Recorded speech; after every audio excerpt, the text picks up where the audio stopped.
Hello everyone, and welcome back. Today, we're focusing on a skill that's essential for creating positive connections in English, asking questions politely.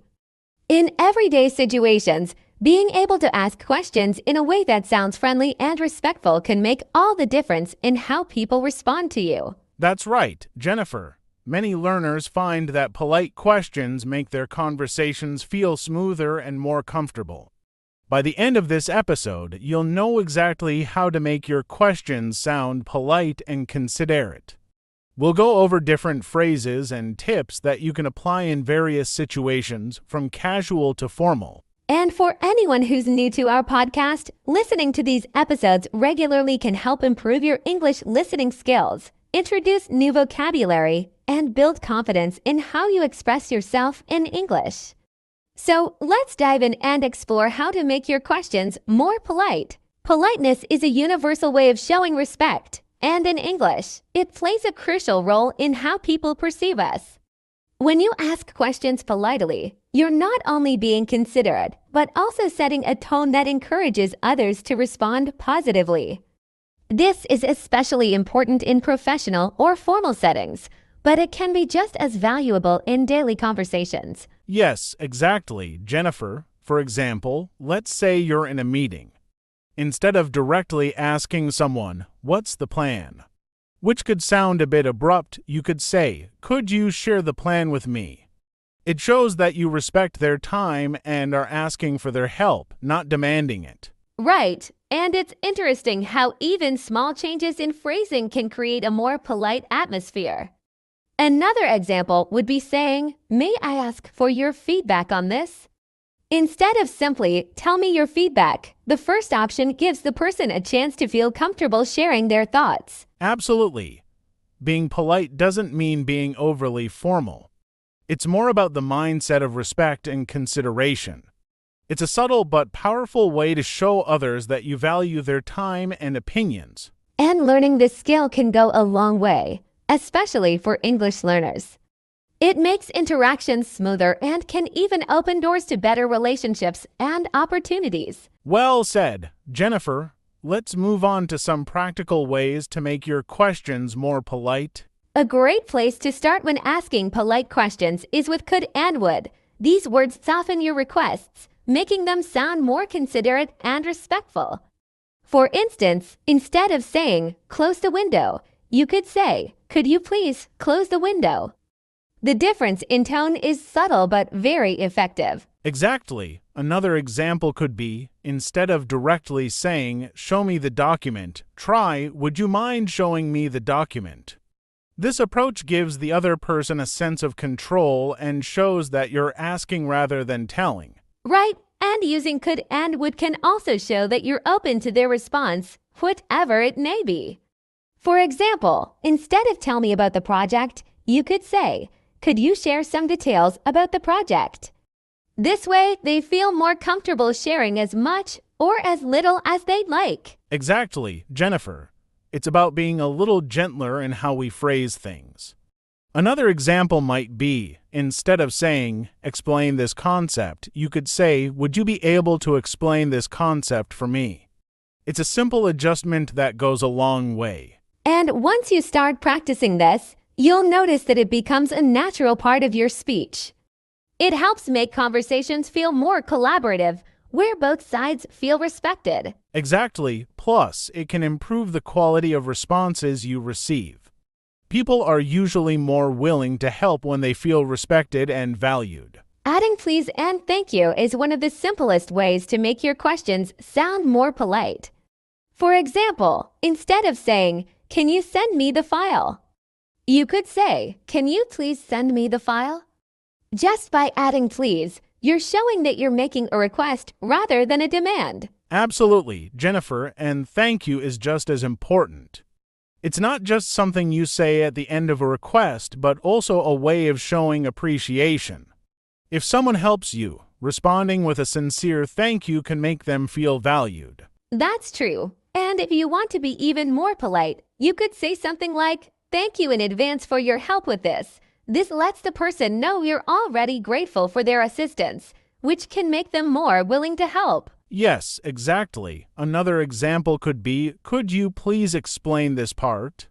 Thank you. I really appreciate it. It's a small addition, but it can make your question feel warmer and more respectful. And it's easy to incorporate these words into daily interactions.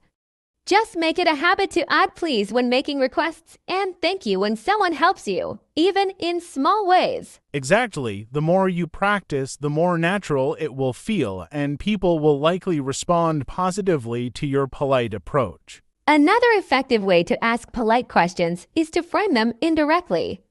Instead of asking, "Where's the meeting room?" you could say, "Could you tell me where the meeting room is?" This makes your question sound less abrupt and more conversational. Yes, Jennifer, indirect questions are great, especially when you're speaking with someone in a higher position or someone you don't know well. It softens the question and makes it easier for the other person to respond. Right. Another example would be, instead of asking, "How much does this cost?" you could say, "Do you happen to know the cost of this?" It's a small shift, but it changes the tone significantly. Exactly, Jennifer. Another way could be starting with, "I was wondering if." For instance, "I was wondering if you could give me some information about the project." This phrasing gives the other person a sense of ease, as it doesn't come off as direct or demanding. And by making questions indirect, you show that you're being thoughtful and considerate of their time. It makes the conversation feel more like a friendly discussion than an interrogation. Politeness isn't just about the words we choose, it's also about how we say them. Tone and body language play a big role in how your question is received. Even a polite question can come off as rude if your tone sounds impatient. That's such a good point. Jennifer, for example, if you ask, "Could you please help me with this?" in a rushed or irritated tone, it won't sound polite, even though the words are polite. Tone is everything. Exactly. And along with tone, body language matters too. Making eye contact, smiling, and showing open body language can make your question seem friendlier and more sincere. Right. If you're asking for something in person, nodding or using a friendly expression can make your request seem warmer. Even over the phone, your tone of voice can convey politeness. And if you're not sure how your tone comes across, try practicing your questions in front of a mirror or recording yourself. It's a great way to hear how you sound and make adjustments. Exactly. Jennifer, the more you practice using a polite tone, the more natural it will feel. And soon, it will become a part of how you communicate. Another way to add politeness to your questions is by showing flexibility. For example, instead of saying, "I need this report by Friday," you could say, "Would it be possible to have the report by Friday?" This way, you're giving the other person room to let you know if that timeline is difficult for them. That's a great point, Jennifer. It lets the other person know that you're open to a discussion about the timing rather than imposing a deadline. Another example might be, instead of saying, "Can we meet tomorrow?" you could say, "Would tomorrow work for you?" or "Is another day better?" It makes the person feel that their schedule matters too. Exactly. And this can be especially helpful in professional settings where everyone has busy schedules. When you give others some choice or flexibility, they're often more willing to help or accommodate your request. Another example might be, instead of saying, "Give me your input on this," try, "If you have a moment, could you share your thoughts on this?" It sounds less forceful and gives the person an option to respond when it's convenient for them. And expressing flexibility is also a great way to show empathy. You're acknowledging that the other person may have their own priorities and responsibilities, which can make your request feel much more considerate. That's right, Jennifer. It's a small adjustment, but it can make a big difference in how others respond to your questions. Another way to make your questions sound more polite is by using words like perhaps and maybe. For example, instead of saying, "Tell me about the results," you could say, "Perhaps you could tell me about the results." This gives your question a softer tone and feels less direct. Yes, using words like maybe or perhaps helps to make your question sound less demanding. For instance, you could say, "Maybe you could help me with this task." Rather than help me with this task, it just makes the request sound friendlier. And it works really well in informal settings too. Instead of saying, "Can we go there?" try saying, "Maybe we could go there if you're interested." It adds a friendly suggestion rather than sounding like a firm decision. Exactly. Another example is perhaps you could join us for dinner. Instead of join us for dinner, it makes the question sound warmer and more inviting. And using these words is also a great way to give the other person an option to respond honestly, without feeling pressured to say yes. It's a respectful approach that can help keep the conversation open. Absolutely, Jennifer. Plus, once you start using these softeners, you'll find they work well in so many types of conversations, both casual and professional. When asking questions, it's also polite to be specific instead of saying, "Can you help me?" which is very general. You could say, "Could you help me with this project?" By giving details, you're being clear about what you need, which helps the other person understand exactly how they can assist you. Yes, Jennifer, specificity can be really helpful, especially when you're asking for assistance. For instance, instead of saying, "Can you do this?" you might say, "Could you take a look at the budget report?" It gives the person a clear idea of what you're asking, making it easier for them to respond. And being specific also shows that you've thought about what you need. It respects the other person's time by not making them guess what you're asking for. Exactly. Another example could be, instead of saying, "Can we talk?" you could say, "Could we discuss the meeting agenda?" It provides more context, which makes it easier for the person to understand your request. And the more specific you are, the more likely you are to get a helpful response. It helps make your question feel more considerate and well thought out. Yes, being specific can help you build a clearer, more productive conversation where both sides feel understood. Another polite technique is to check if it's a convenient time for the other person before asking a question or making a request. For example, you could say, "Is this a good time to ask, or do you have a moment to discuss this?" It shows that you're respecting their time and that you're considerate of their current situation. That's a great point, Jennifer. Asking for the right time to talk can make a big difference in how your question is received. If they're busy, they'll appreciate that you considered their schedule, and if they're free, they'll likely be more engaged. Right, and it works in so many situations. For instance, you could say, "If you're available, could you go over this with me? Or do you have a few minutes for a quick question?" It's a small step, but it shows that you value their time. Exactly, and checking for convenience also helps to avoid any miscommunication.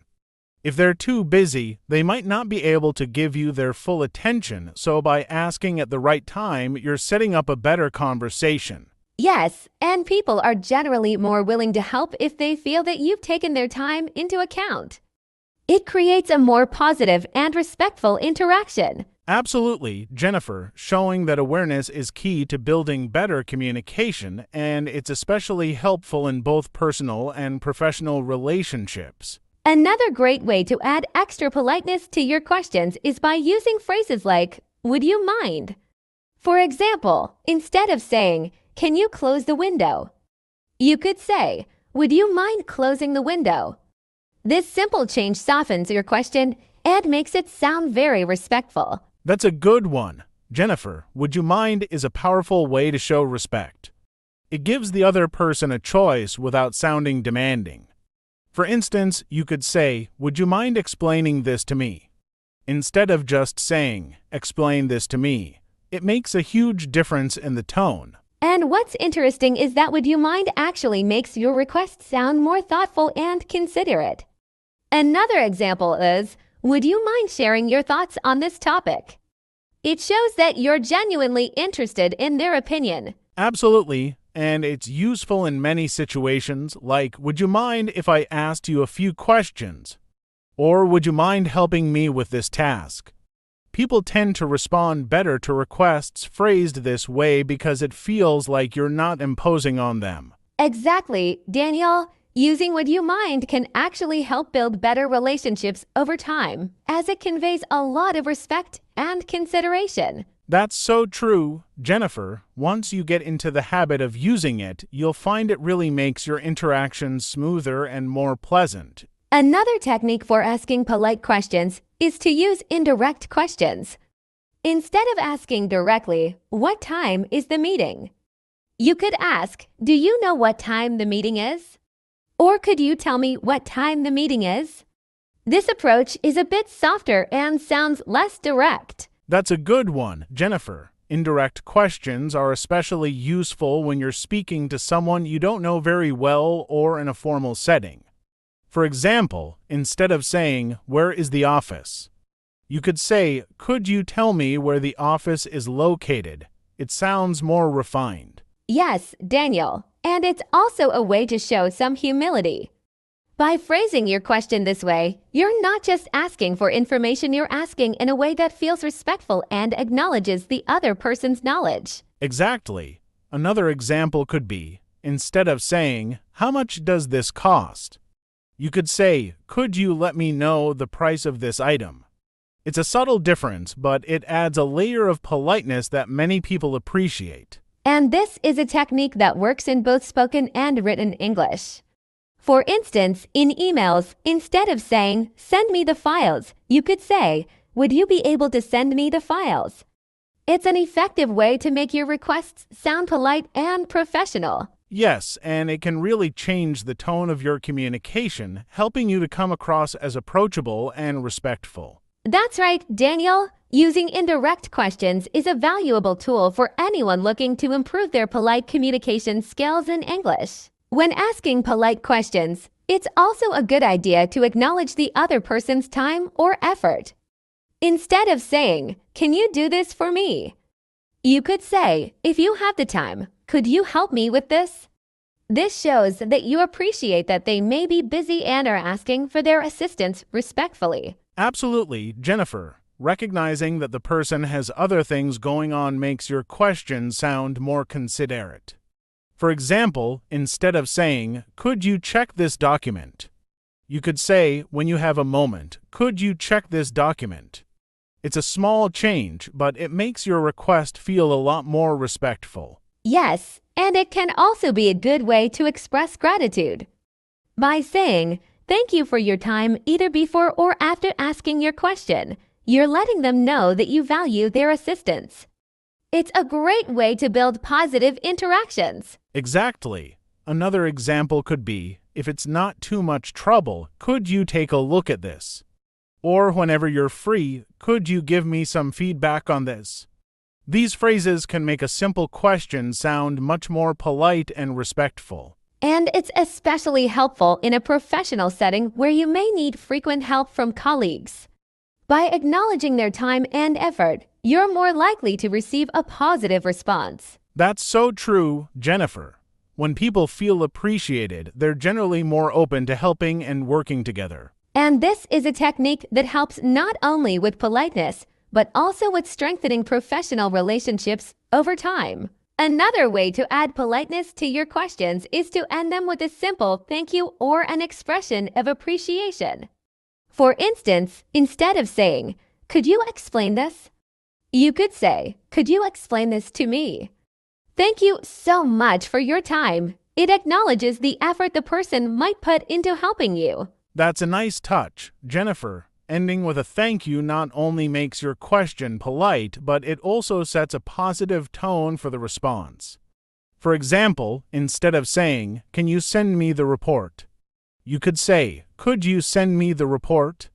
I really appreciate it. It makes the request feel friendlier." Yes, and adding appreciation at the end shows that you don't take the other person's time or effort for granted.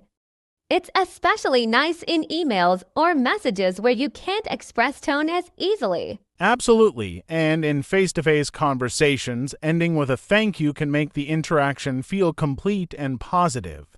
For instance, "Would you mind showing me how this works?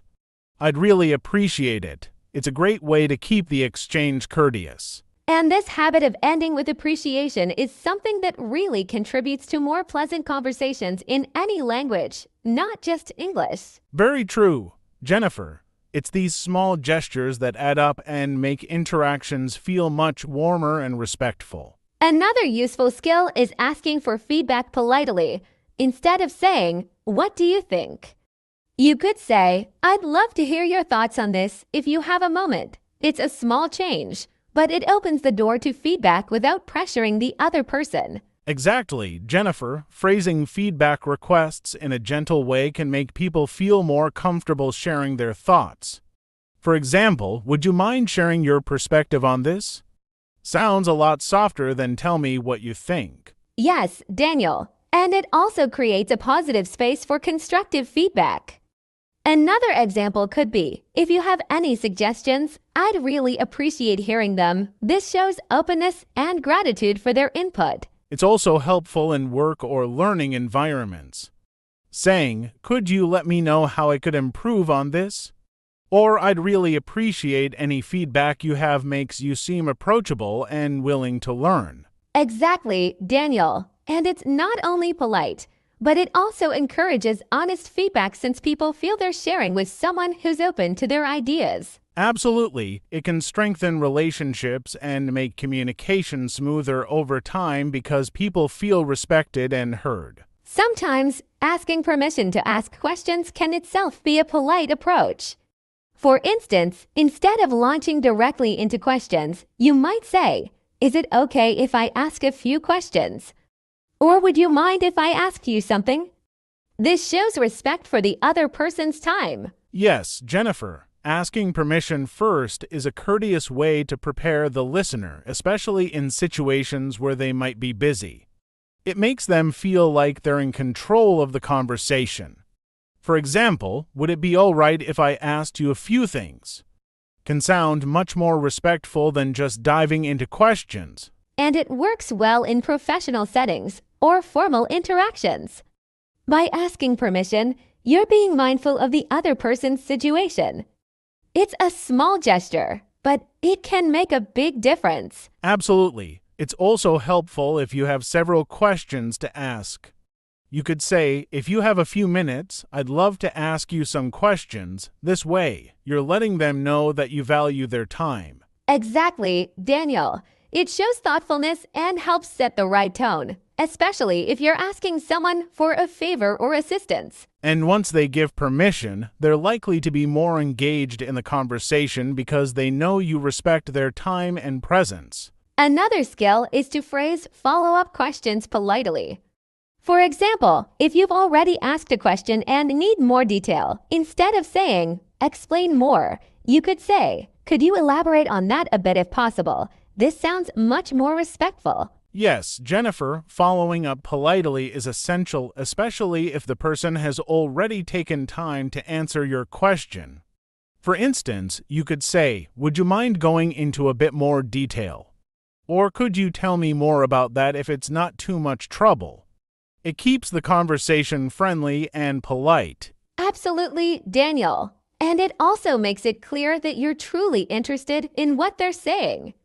Another example might be, "I'd love to hear more about your thoughts on this if you're okay with it." It shows you're valuing their insight. Exactly. It makes the person feel appreciated, and they're often more willing to provide additional information. Phrasing follow-up questions politely keeps the conversation engaging and positive.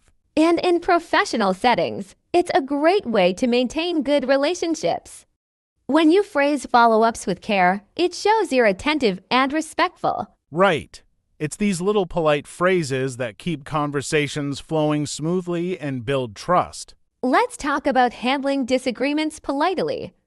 If you find yourself disagreeing with someone, instead of saying "I don't agree," you could try something softer, like "I see your point, but I look at it a little differently." This shows respect for their perspective while expressing your own. Exactly, Jennifer. It's all about making it clear that you value the other person's opinion. Another approach is saying, "I understand where you're coming from, though I have a different take on it." This approach shows that you're open to discussion without dismissing their view. Yes, and it's especially helpful in both personal and professional conversations. You could also say, "That's an interesting perspective, though I might see it from another angle." It keeps the conversation balanced and doesn't make the other person feel dismissed. Absolutely. Jennifer, these phrases make disagreements feel more like constructive exchanges. They give both sides room to explore ideas without creating tension. For example, you bring up a good point. "I'd just like to add a different viewpoint" sounds collaborative. Exactly. Disagreements don't have to be confrontational. By using respectful language, you create a space where both people feel comfortable sharing their views. Right, and it often leads to better understanding and stronger connections because it's clear that both perspectives are valued. Ending a conversation politely is also key. Rather than abruptly saying goodbye, you might say, "It's been great chatting with you. I hope we get to connect again soon." It's a warm way to wrap up the conversation. Yes, Jennifer. Ending conversations gracefully leaves a positive impression. Another way could be, "Thank you for your time. I've really enjoyed our talk." This shows you've appreciated their time and engagement. Absolutely, and it works in all settings. Another nice way to end is, "I look forward to speaking again sometime soon." It leaves the door open for future conversations and sounds very polite. Exactly, Jennifer. It makes people feel valued even as the conversation comes to a close. Another way could be, "Thanks so much for chatting. Take care." It's casual yet polite, which works well for friends or colleagues. And in more formal situations, you could say, "Thank you for the insights. I'll take them into consideration." It wraps up respectfully and shows you valued the exchange. Ending on a positive note makes all the difference. It leaves both people feeling good about the conversation, which is always the goal. Let's talk about expressing gratitude for someone's help. Instead of simply saying thanks, you might say, "Thank you so much for your help. It really made a difference." It acknowledges the value of what they did. Exactly, Jennifer. Showing genuine appreciation makes people feel valued. You could also say, "I'm really grateful for your support. It means a lot to me." It shows you truly recognize their efforts. Yes, and it's especially important when someone went out of their way to help. Another example could be, "I couldn't have done it without you. Thank you so much." This goes beyond a basic thank you and shows deeper appreciation. Absolutely. It's not just about the words, but the feeling behind them.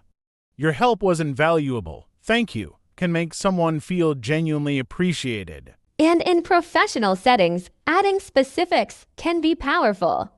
For example, "Your assistance with this project was essential. I'm so grateful for it." It lets them know exactly why their help mattered. Exactly, Jennifer. Thoughtful words can leave a lasting positive impression and encourage more helpful interactions in the future. Let's dive into using please in different ways for polite requests. Instead of a direct request like, "Can you pass the salt?" adding please softens it. "Could you please pass the salt?" It makes the request sound much friendlier. Exactly, Jennifer. It's a small word, but it has a big impact on how your request is received. Adding please is essential in situations where politeness is valued. For instance, "Please let me know if there's anything I can do to help." It shows respect for the other person's time and effort. Yes, and it doesn't always have to be at the end of the sentence. You could say, "Please feel free to reach out anytime." It places importance on the word please and makes the offer seem more genuine. Great point. In emails or messages, placing please at the start or end of a request, like "Please let me know your availability," makes your message feel considerate. It's a small gesture, but it's noticed. And even in simple daily requests, like "Could you please send me the document?" it shows that you're mindful of their time.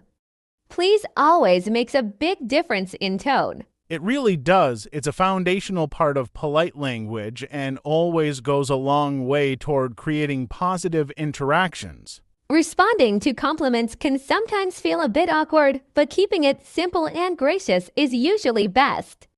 If someone says, "You did a great job," a natural reply could be, "Thank you so much." That means a lot to me. It shows that you appreciate their kindness. Exactly, Jennifer, being sincere when accepting compliments is important. Another example is, "Thanks, I really appreciate that." It keeps things polite and lets the other person know their compliment was well received. Absolutely, and sometimes people feel they need to downplay the compliment. But acknowledging it, like with "Thank you, I worked hard on it," feels more confident and genuine. There's no harm in accepting praise gracefully. Right, Jennifer, you could even add, "Thank you. It was a team effort if others helped." It keeps things positive without taking all the credit, which is great in collaborative settings. Exactly. There's no need to overthink it. A simple "thank you" or "I'm glad you enjoyed it" goes a long way in showing appreciation. Definitely, Jennifer. A sincere, warm response makes both the giver and receiver feel good about the interaction. Let's move on to apologizing for minor mistakes. For instance, if you accidentally interrupt someone, a quick "I'm sorry, please go ahead" is polite and shows respect. Yes, Jennifer. It's these little apologies that smooth out conversations. Another example is, "I'm sorry for the delay" if you're late by a few minutes. Acknowledging small mistakes keeps interactions friendly. And for emails or texts, you might say, "Apologies for the late response." It's brief but acknowledges the delay, showing that you value their time. Absolutely. It's helpful in building good communication habits. Even a quick "My apologies for the mix-up" shows you're considerate of any inconvenience caused. Exactly. These small gestures make a difference, especially in professional settings, where maintaining positive relationships is essential. Right, Jennifer. Acknowledging small mistakes with brief apologies shows you're attentive and thoughtful. Thanking someone for their patience is another polite expression that goes a long way. If someone waited for you, a simple "Thank you for your patience" is polite and appreciated. That's a great one, Jennifer. In professional settings, you might say, "Thank you for bearing with me on this" if there was a delay in delivering something. It's a nice way to show you recognize their understanding. Exactly, and it applies in so many situations. Even if you're explaining something complicated, a quick "Thanks for sticking with me on this" can make the other person feel valued for their time and attention. Right, and it's especially useful if a process took longer than expected. Saying, "Thanks for your patience as we work through this" shows you respect their willingness to wait. Small acknowledgments like this can really strengthen your rapport with others. It's a polite way to show you recognize their time. Exactly, Jennifer. It shows appreciation and can leave a lasting positive impression. Handling complaints empathetically is crucial. If someone's upset, you might start with, "I understand how you feel, and I'm here to help resolve it." It lets them know you're listening and ready to assist. Definitely, Jennifer. Empathy is key in these situations. Saying, "I see where you're coming from. Let's work together on a solution" shows you're taking their concerns seriously and want to help. Right, and keeping a calm, positive tone makes a difference. Another approach is, "I'm sorry this happened. I'll do my best to make it right." It acknowledges their complaint and shows a commitment to help. Absolutely, responding with empathy helps de-escalate situations. Saying, "I hear your frustration and I want to make it right" shows genuine care for resolving their issue. And offering assistance, like "Let me know how I can help," keeps the tone collaborative and solution-focused. Yes, it turns a negative interaction into a constructive one, which benefits both parties. Offering help in a polite and supportive way can go a long way, especially in situations where someone might be struggling. You could say, "Is there anything I can help you with?" It's an open invitation that shows you're there for them. Absolutely, Jennifer. Even something as simple as "let me know if I can assist in any way" is a very polite way to offer support without being too direct. It gives them the freedom to accept or decline. And if you're in a work setting, offering help with a phrase like, "Would you like any assistance with this project?" Makes it clear you're ready to contribute without pushing them. Exactly. It's all about being considerate of their needs. And in situations where someone seems overwhelmed, a supportive offer like, "If you'd like, I can take care of that for you," can be both helpful and considerate. Yes, showing empathy through polite offers is really effective. It lets them know they're not alone in handling a task or situation. Offering help politely and in the right way is a great way to build positive relationships and foster a collaborative environment. Using "excuse me" is a polite way to get someone's attention, especially in public spaces or work environments. If you need to pass by someone, a quick "excuse me, could I get by?" works well without disturbing them. That's true, Jennifer. It's also useful in conversations when you need to interject. For example, "Excuse me, could I add something?" Keeps it polite, letting the other person know you'd like to speak without interrupting rudely. Exactly, Daniel. And if you're speaking to someone on the phone and need to pause for a moment, saying "excuse me for a second" lets them know you're stepping away briefly but will return. Right, Jennifer. It's such a versatile phrase. Whether you're moving through a crowd or trying to make a quick comment, "excuse me" shows respect for the other person's space or turn in the conversation. Using it thoughtfully helps keep interactions polite and ensures smooth communication. People are often more receptive when approached with "excuse me." It's a small phrase with a big impact, ensuring we come across as considerate and polite. If you didn't catch something someone said, asking them to repeat it politely is key. Instead of just saying what, you could say, "I'm sorry, could you repeat that?" This shows you value what they said. Exactly. Or you might say, "I didn't quite catch that. Could you say it again, please?" This acknowledges that you're listening, even if you missed a part. Another approach is, "excuse me, would you mind repeating that?" It's polite and conveys respect for the speaker, especially in a professional setting where tone is important. Absolutely, Jennifer. In a noisy environment, you might say, "I'm sorry, it's a bit loud here. Could you repeat that?" Adding context shows that the issue wasn't their speech, making it sound even more polite. And sometimes using a gentle tone while asking, "Could you say that one more time?" keeps the conversation flowing smoothly without sounding abrupt. It's all about phrasing it in a way that shows respect, which is key to maintaining positive interactions. When wrapping up conversations politely, it's nice to express gratitude or well wishes. For instance, you might say, "Thank you for your time.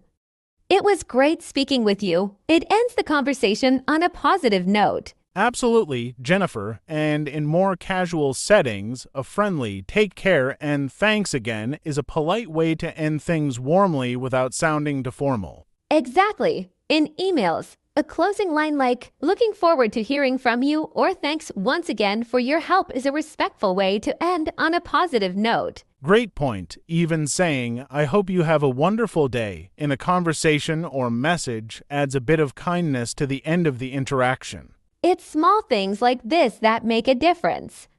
Ending on a positive note ensures that both parties leave the conversation feeling good. Leaving people with a positive impression through polite language is key to building respectful relationships. If there's ever a misunderstanding, responding calmly and politely can help resolve things smoothly. You might say, "I think there might have been a little confusion. Could we go over that again?" This way, you're not assigning blame but addressing the issue gently. That's right, Jennifer. Another way is to say, "I'm sorry if there was any misunderstanding on my part. Could we clarify?" It acknowledges that you're open to understanding better, which keeps the conversation positive.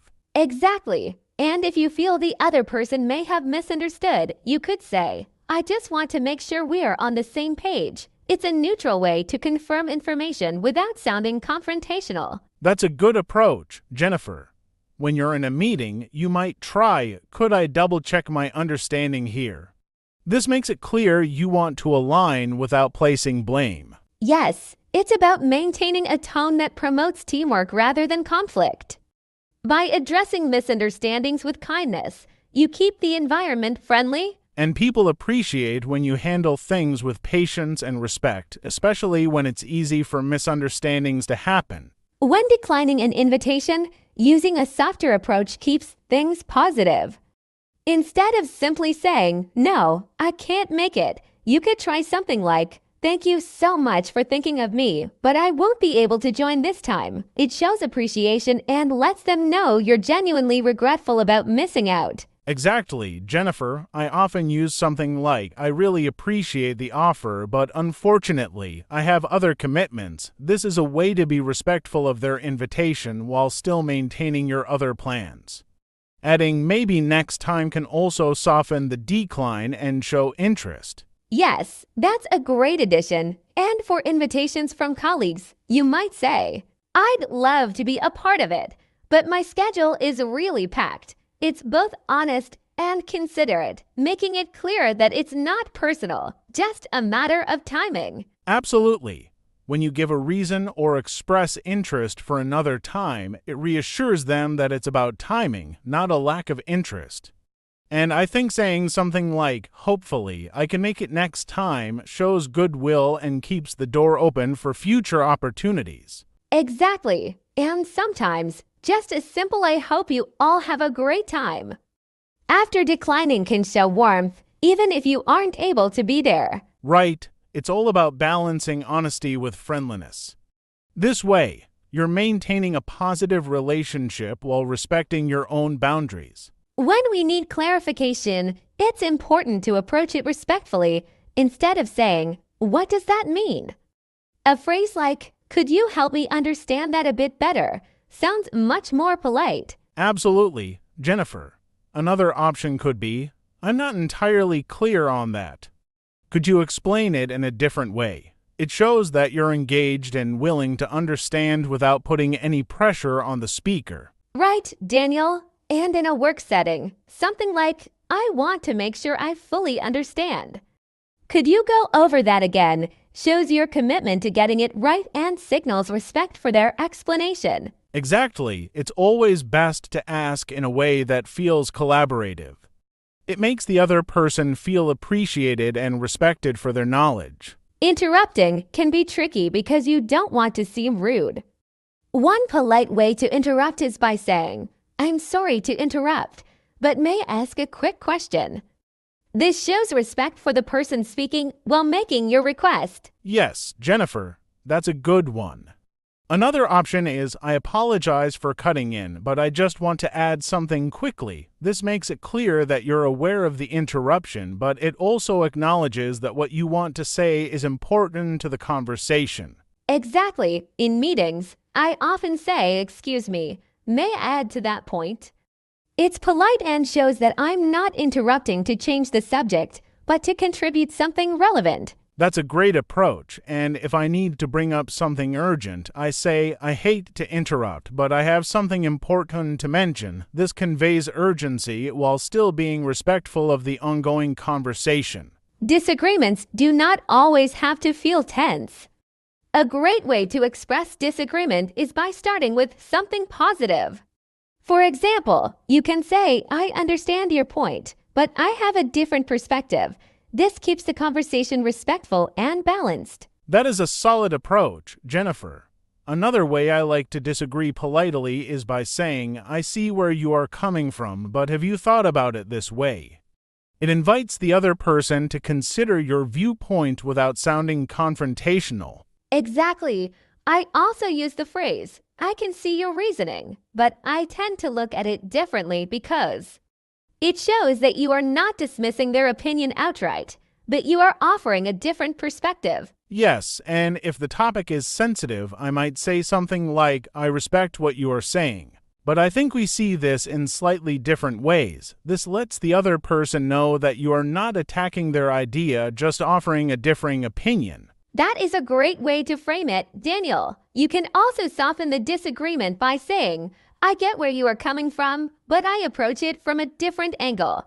This keeps the discussion calm and focused on the topic. Exactly. Disagreeing politely helps to maintain a productive conversation and shows that you value the other person's thoughts, even when your views do not match. Sometimes we need to ask for clarification when something is unclear. A polite way to do this is by saying, "I'm sorry, I just want to make sure I understand. Could you explain that part again?" This shows that you are engaged and want to fully understand the other person's point. That is a great tip, Jennifer. I often say, "Could you clarify that for me, please?" I want to make sure I got it right. It is a simple way to request more information without sounding like you are criticizing the speaker. Yes, and if you need to ask for more details, you can say, "I'm not sure I fully grasped that. Could you go into a little more detail?" This keeps the conversation friendly while encouraging more information. When someone complains, it is important to acknowledge their feelings before responding. A polite way to do this is by saying, "I understand how you feel, and I am sorry if this caused any inconvenience." This shows empathy and helps calm the situation. That is a great approach, Jennifer. I usually say something like, "I am sorry to hear that. Let me see what I can do to help." It immediately signals that you are willing to work on a solution, which can diffuse tension.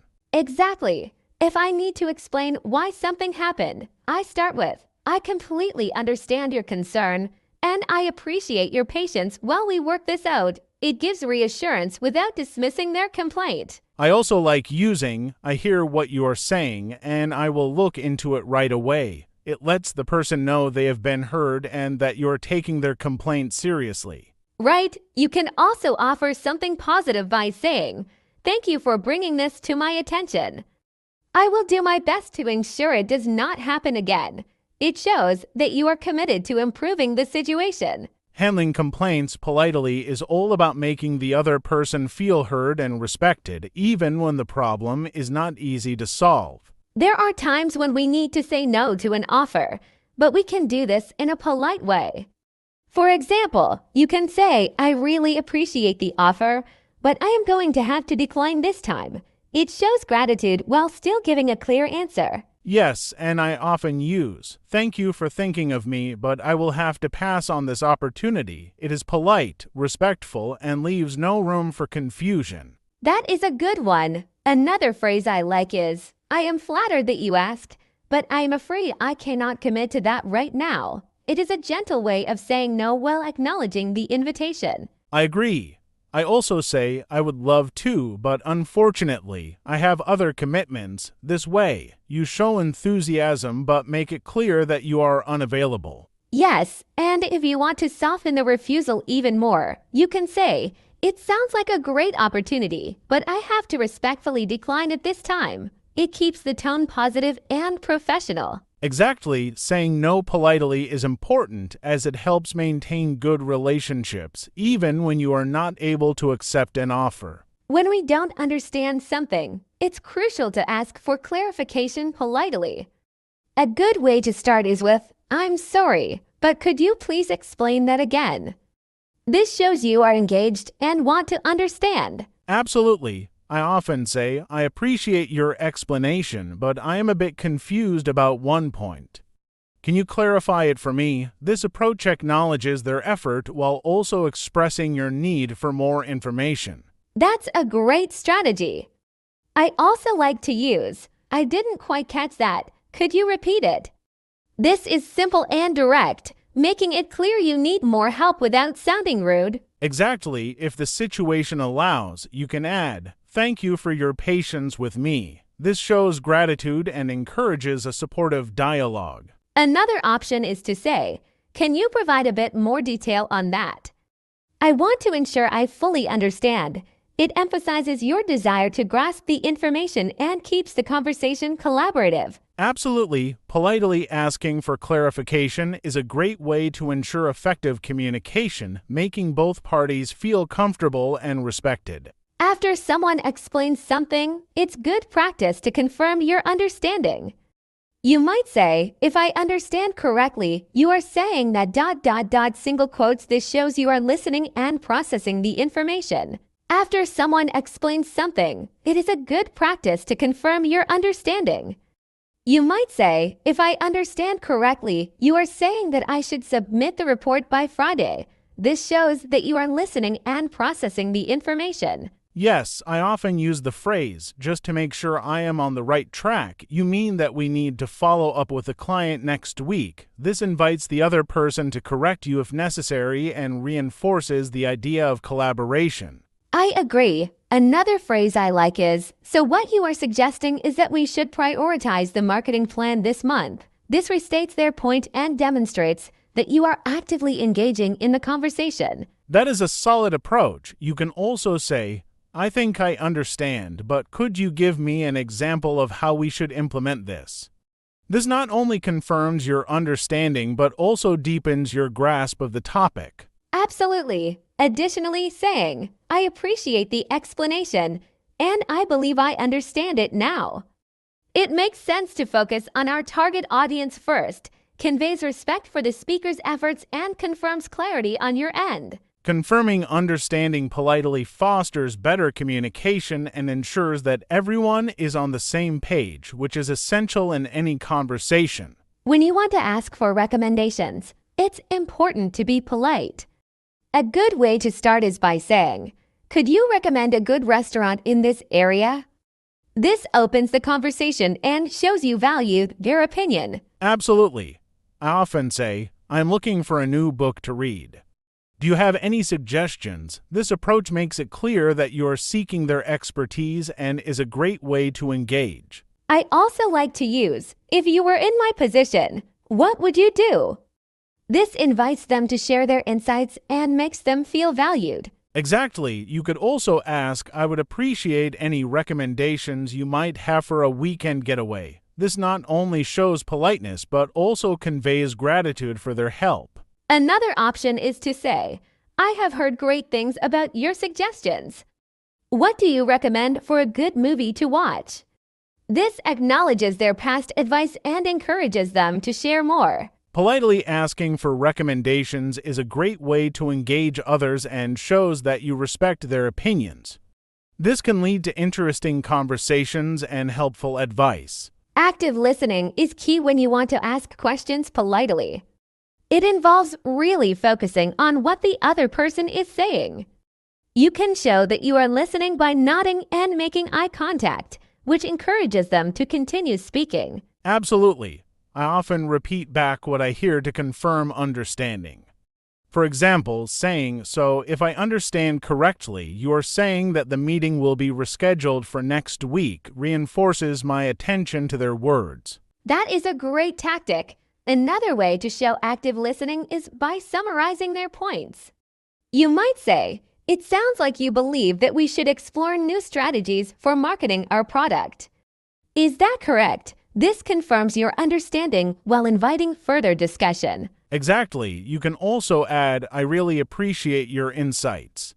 They help me see the situation from a different perspective. This shows you value their thoughts and encourages a deeper dialogue. Right? Acknowledging their feelings can also be effective.